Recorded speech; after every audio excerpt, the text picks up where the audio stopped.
नमस्कार। बीए प्रथम वर्ष विषय हमारा हिंदी का शिक्षण शास्त्र।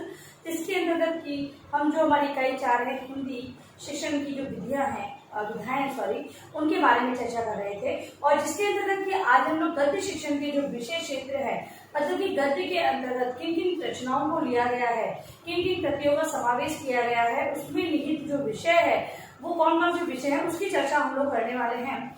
हम लोग जानेंगे, सबसे पहले निबंध को जानेंगे। निबंध क्या होती है? निबंध है वो गद्य शिक्षण का एक विशेष क्षेत्र है। निबंध हम लोग जानते हैं कि छोटी कक्षा से ही बालकों को निबंध लेखन सिखाया जाता है। निबंध के अंतर्गत विद्यार्थी है छोटी कक्षा में 5 लाइनों वाला 10 लाइनों वाला निबंध लिखवाया जाता है। उसके एक पैराग्राफ में गद्यांश के रूप में निबंध लिखा जाता है। तत्पश्चात रूपरेखा पर आधारित निबंध की रचना विद्यार्थियों को करवाई जाती है। और विद्यार्थियों के पाठ्यक्रम में भी निबंध है वो निहित होते हैं, मतलब कि निबंधों का भी समावेश होता है। क्यों? क्योंकि जो विषय वस्तु है उसको समझने के लिए उसमें जो क्लिष्ट भाषा होती है उसमें बालक की समझ विकसित हो सके, जिससे कि बालकों का शब्द भंडार में वृद्धि हो सके और वो भाषा के ज्ञान को बहुत अच्छे तरीके से समझ सके। इस हेतु निबंध का समावेश विद्यार्थियों के पाठ्यक्रम में किया जाता है। अब ये निबंध है वो किस प्रकार से होते? तो वर्णनात्मक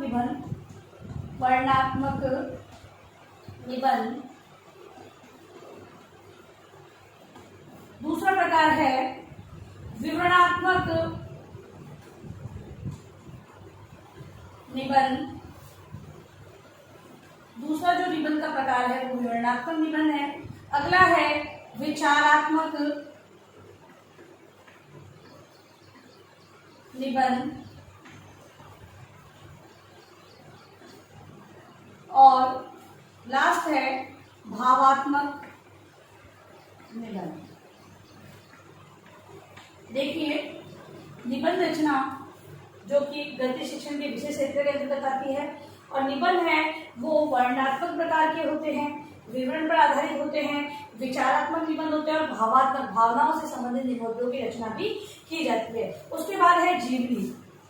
दूसरा है जीवनी। किसी भी महान या जो महान विद्वान होते हैं उन पर आधारित उनकी जीवनी लिखी जाती है, और वही जीवनी गद्य के अंतर्गत गद्य विषय के क्षेत्र के अंतर्गत आती है। पाठ्यक्रम में जीवनी का भी समावेश किया जाता है। ठीक है। दूसरा है आत्मकथा। लेखक अपनी स्वयं के बारे में संपूर्ण जानकारी आत्मकथा संबंधी रचना के अंतर्गत लिखता है, और गद्य शिक्षण के अंतर्गत आत्मकथा भी होती है। फिर है संस्मरण। लेखक कुछ यादों या अनुभवों के आधार पर संस्मरण का निर्माण करता है, और गद्य शिक्षण के विशेष क्षेत्र के अंतर्गत संस्मरण को भी लिया गया है। और लास्ट है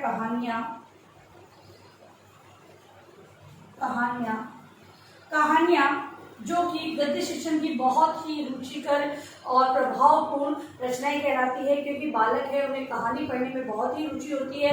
और पाठ्यक्रम में यदि कहानी पर समावेश होता है तो पाठ्यक्रम है बालकों के समझने के लिए बहुत ही सरल हो जाता है। ठीक है। तो कहानी है वो पाठ्यक्रम को सरल और रुचिकर या प्रभावपूर्ण बनाने के लिए बहुत ही आवश्यक है। इसके अलावा नाटक, ये भी गद्य शिक्षण की एक विशेष क्षेत्र है। नाटक और नाटक के अंतर्गत भी पूर्ण तरह से अभिनय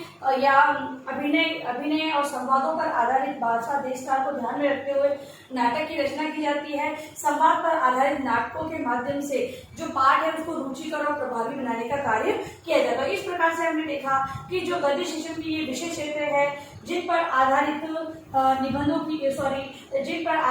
गद्य शिक्षण की रचना की जाती है। गद्य शिक्षण का जो पार्ट है उसके अंदर नाटक, बालकों के लिए जीवनी, आत्मकथा, विभिन्न प्रकार के, मतलब जिस तरह की कक्षाएं होती है, कक्षा का स्तर होता है, उसी पर आधारित इन रचनाओं का समावेश पाठ्यक्रम में किया जाता है। अब है गद्य शिक्षण के उद्देश्य। क्या उद्देश्य है बालकों के लिए गद्य शिक्षण के उद्देश्य? बालकों को जो गद्य रचनाएं पढ़ाई जा रही है, पाठ्यक्रम में इसका समावेश किया जा रहा है, तो हाँ, ये किन उद्देश्यों पर आधारित है उसकी चर्चा हम लोग करना चाहते हैं। क्योंकि बालकों के पाठ्यक्रम में यदि इनका समावेश किया गया है तो कहीं ना कहीं तो ये देखा गया होगा कि हमें ये लक्ष्य प्राप्त करना है। इन उद्देश्यों के आधार पर हम पाठ्यक्रम में इनका समावेश करेंगे तो ये उद्देश्य हमें प्राप्त हो जाएंगे। तो आइए देखते हैं उद्देश्य। पहला है छात्रों के शब्द भंडार छात्रों के शब्द भंडार और शुक्ति भंडार, शब्द भंडार और शुक्ति भंडार में क्रमशः वृद्धि करना। बालकों के शब्द भंडार और शुक्ति भंडार में वृद्धि करने के लिए बालकों को गद्य का शिक्षण करवाया जाता है। दूसरा है छात्रों द्वारा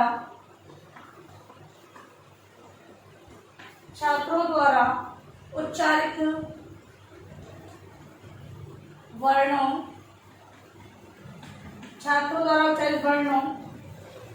शब्दों और वाक्यों,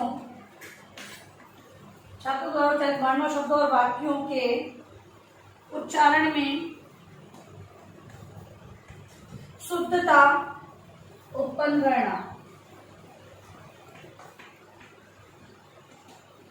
क्योंकि जो गद्य शिक्षण है, गद्य शिक्षण के अंतर्गत भाषा है वो थोड़ी क्लिष्टता लिए होती है।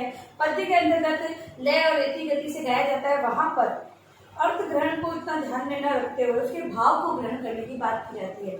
जबकि जो गद्य शिक्षण में है, बालक है शब्दों को, वाक्यों को बहुत ही ध्यानपूर्वक सुनता है, समझता है और उसका सही रूप का उच्चारण वो करने का कार्य करता है। तो यहाँ पर उच्चारण शुद्धता को ध्यान में रखा जाता है।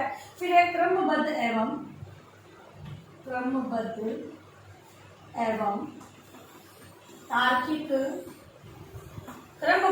तार्किक चिंतन की योग्यता विकसित करना। अगला उद्देश्य ये माना गया है कि बालकों में क्रमबद्ध रूप से या तार्किक चिंतन की योग्यता को विकसित करने हेतु बालक जब गद्य का शिक्षण करता है तो किसी भी मतलब कि अगर उसे भाषण के लिए भी कहा जाएगा तो फिर वो क्या करेगा, उसको एक क्रम रहेगा उसका कि वो किस प्रकार उसको व्यक्त करे। लिखित रूप में अभिव्यक्त करना चाहेगा तो लिखित रूप को भी क्रमबद्ध और चिंतन मनन करते हुए वो अपने जो प्रस्तुतिकरण है उसको बहुत अच्छी तरीके से देगा। अगला है पाठगत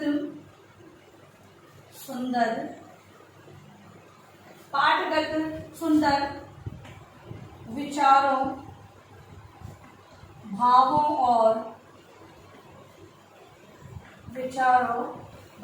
और शिक्षाओं से छात्रों के चरित्र का निर्माण।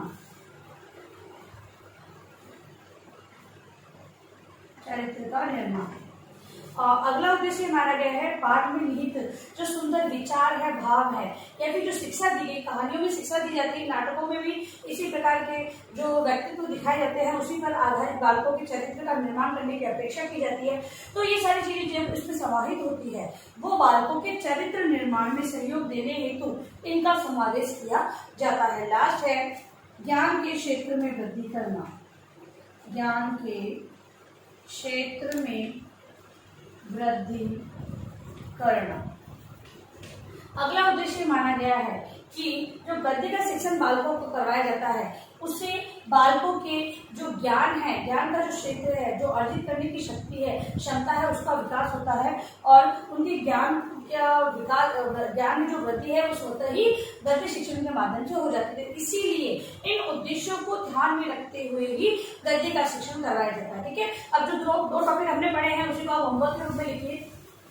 आपका गृह कार्य प्रश्न आज का जो है गृह कार्य लिखो, गद्य शिक्षण के